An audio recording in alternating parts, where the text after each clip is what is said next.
लासो फ्याफुल्ला साथीहरू, हजुरहरू सन्चै हुनुहुन्छ? म पनि सन्चै छु। आज चाहिँ म जाँदैछु सुकुटी बनाउनको लागि सुकुटी लिनलाई। म सर गएर सुकुटी लिएर पनि फर्केँ। हजुरहरूले त्यो भिडियो देखाएन। त्यसपछि म चाहिँ सुकुटी काट्न लागेँ।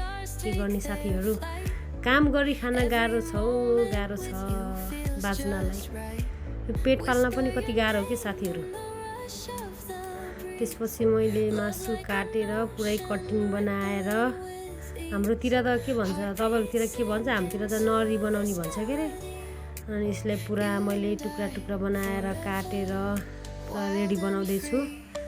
गर्मी छ आज एकदमै। पोखरामा के भएको, हजुरहरूलाई यसो सुकुटी चाहियो भने मलाई यसो सम्पर्क गरिदिनु होला।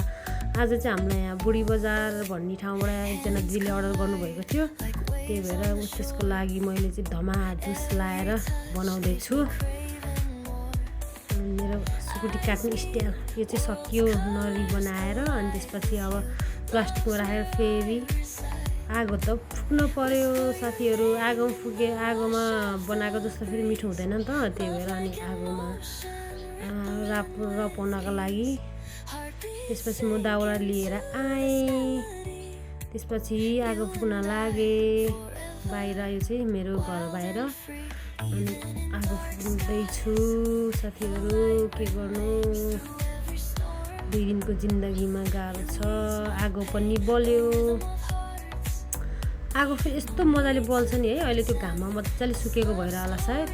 एकदम कस्तो मजासँग बलिहाल्छ क्या एकैछिनमा दाउरा चाहिँ।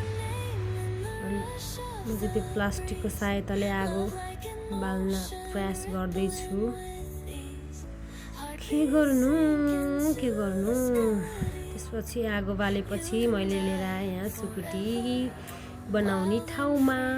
सुकुटी हालेँ। यो चाहिँ आलो मासु। सुकुटी बनाउने कुरा चाहिँ मेरो यस्तो छ कि साथीहरू, हेर्नु न। एउटा मात्रै छ कि सानो छ।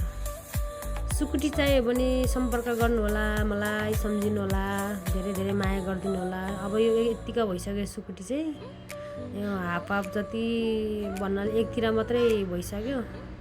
यसलाई फेरि यताउता दुईतिरै फर्कै राख्नुपर्छ कि। अनि त्यो मजाले एकैछिनमा हुन्छ।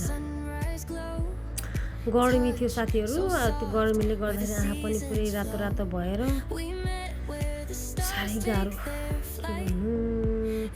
त्यसपछि यो चाहिँ दोस्रो चरणमा हेरेको कस्तो भयो भनेर हेर्दैछु। हात पोल्छ हो, लास्टै हात पोल्यो मेरो। के गर्ने। त्यसपछि हेरेँ, तलको एक भाग चाहिँ पाकिसकेको थियो। माथितिर फेरि त्यसलाई फर्काइदिन पर्यो। त्यसपछि फर्काइदिएँ मैले सबै सुकुटी। त्यस्तै गरेर हो मैले सुकुटी बनाउने। तर आगोमा एकदम अर्ग्यानिक तरिकाले बनाएको हुन्छ, मिठो हुन्छ। जे होस्, हामी चाहिँ खान्छौँ ल दिनदिनै। त्यसपछि फाइनली लुक्स यस्तो छ साथीहरू। यो चाहिँ सुकुटी एकदम रेडी भइसक्यो। अब मैले सुकुटी राखेँ, उठाएँ। यो चाहिँ 3 केजी थियो साथीहरू। यसको चाहिँ खै कति 1 केजी जति हुन्छ होला सुकेपछि हाम्रो। अब म यसको लागि फेरि अब प्याक गरेर फेरि फोन गर्न पर्यो, यहाँ लिन आउनुहुन्छ कि डेलिभरी गरिदिने हो भनेर। उहाँको लागि मैले सुकुटी रेडी गरिदिएँ। ल हेर्नुहोस् है दिदी, हजुरको लागि मैले सुकुटी रेडी गरिदिएँ। छिटो लिन आउनुहोस् भन्न नमिल्ने। अब दिदीले अब हेर्नुहुन्न होला। अयो ल, उहाँको लागि मैले सुकुटी पनि प्याक गरिदिएँ। मेरो भिडियोलाई हेरिदिनु होला, माया गरिदिनु होला, सब्सक्राइब गरिदिनु होला, लाइक गरिदिनु होला। By by.